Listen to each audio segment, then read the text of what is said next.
আসসালামু আলাইকুম সুপ্রিয় দর্শক, সবাই কেমন আছেন?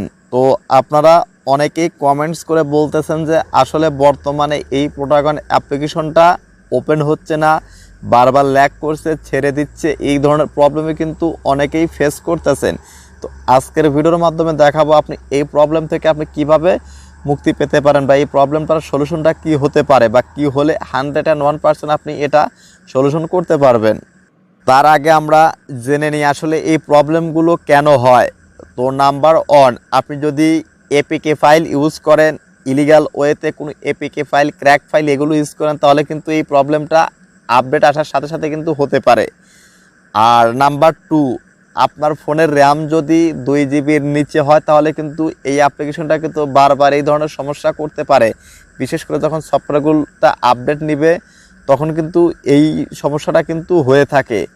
আর নাম্বার থ্রি, সেটা হলো আপনি যখন এই সিমটা লোড নেবে, তখন আপনাকে অবশ্যই স্ট্রং নেটওয়ার্কে থাকতে হবে। আপনি যদি পোর নেটওয়ার্কে থাকেন, তাহলে কিন্তু এই সমস্যাটা হতে পারে।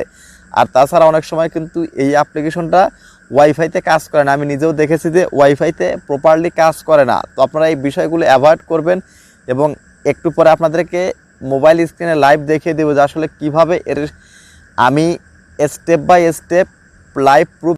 চলুন আর কথা বলবো না, এখন আমরা চলে যাই মোবাইল স্ক্রিনে। আপনাদেরকে লাইভ প্রুফ দেখিয়ে দেবো যে আসলে এটা কিভাবে ইনস্টল করলে বা কোন প্রসেসে আপনি এটা সমস্যার সমাধানটা করতে পারবেন। আমি একদম প্লে স্টোরে গিয়ে আপনার অ্যাপ্লিকেশনটা ডাউনলোড দিব, সেটাকে ওপেন করে লাইভ প্রুফ দেখিয়ে দিব, এবং আমার ফোনের র্যামটা কত জিবি সেটাও দেখিয়ে দিব। তো চলুন মোবাইল স্ক্রিনে আমরা ঢুকে পড়ি। আমরা কিন্তু ফাইনালি এই যে মোবাইলে চলে আসি। তো দেখুন, আমার এই ফোনটা হলো Samsung Galaxy A10s, 2 GB RAM, 32 GB ROM. তো দেখুন এখানে 4G নেটওয়ার্ক আছে, সেটা আপনারা দেখতে পারতেছেন। তো দেখুন এখান থেকে আমি জাস্ট সরাসরি গুগল প্লে স্টোরে চলে যাব। যাওয়ার পর আপনাদেরকে এখান থেকে ডাউনলোড দেবো, ডাউনলোড দিয়ে ওপেন করে সেটাকে দেখিয়ে দিব। আপনারা অনেকেই বলতেছেন এটা ডাউনলোড করার পর ওপেন হচ্ছে না, তো সেটার জন্য আমি এখানে লাইভ প্রুফটা দেখিয়ে দিব। তো দেখুন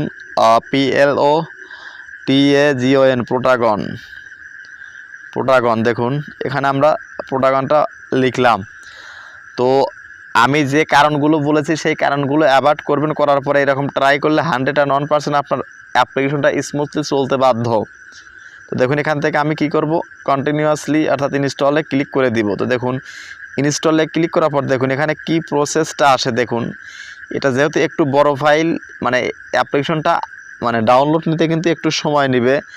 তো জাস্ট আপনাদেরকে বোঝানোর সুবিধার জন্য আমি কিন্তু এইটা ডাউনলোড দিয়ে ওপেন করে দেখিয়ে দিব। তো দেখুন এখানে আমি কিন্তু ফুল 4G নেটওয়ার্কে আছি, তারপরও দেখুন এখানে কিন্তু অ্যাপ্লিকেশনটা কিন্তু বেশ সময় নিচ্ছে, পেন্ডিংয়ে গিয়েই কিন্তু সময় নিচ্ছে। তো বন্ধুরা দেখুন আমাদের অ্যাপ্লিকেশনটা কিন্তু 100% ডাউনলোড করা হয়ে গেল। তো এখন আপনাদেরকে স্টেপ বাই স্টেপ ওপেন করে দেখিয়ে দিব, এবং এর কিন্তু কিছু এডিশনাল ফাইল আছে, সেগুলো কিন্তু ওপেন করার সাথে সাথে আপনাদেরকে ফোনে ডাউনলোড করা পারমিশন চাইবে, এবং এটা কিন্তু পারমিশন দিয়ে আপনাকে ডাউনলোড করতে হবে। তো দেখুন এখন ইনস্টল হচ্ছে কিনা, তো জাস্ট আমরা ওপেন করে দিব, দেখি। ওয়াও, অ্যাপ্লিকেশনটা কিন্তু অলরেডি কিন্তু ওপেন হয়ে যাচ্ছে। তো আসলে যারা বলেন যে এরকম ওপেন হচ্ছে না, হয় আপনাদের ফোনে কোনো প্রবলেম হয়েছে, নাহলে আপনাদের ইলিগাল কোনো কার্যক্রমের জন্য এটা সমস্যা হচ্ছে। তো দেখুন বন্ধুরা এটা কিন্তু খুব স্মুথলি কিন্তু এটা ওপেন হয়ে গেল। তো বন্ধুরা দেখুন আমাদের অ্যাপ্লিকেশনটা কিন্তু ফাইনালি ওপেন হলো। তো জাস্ট দেখুন একদম নতুন অবস্থা। দেখুন আমরা কি করব, এই ক্রিয়েট এ নিউ ভিডিওতে ক্লিক করব। সবচাইতে বড় কথা যে সিনগুলো ওপেন হয় কিনা সেটা আপনাদের দেখার বড় বিষয় আছে। তো দেখুন আমি এখানে কোনো একটা পার্ট স্কিপ করব না, পজ করব না। তো দেখুন কতটা সময় লাগে বা লাগতে পারে। তো জাস্ট আমি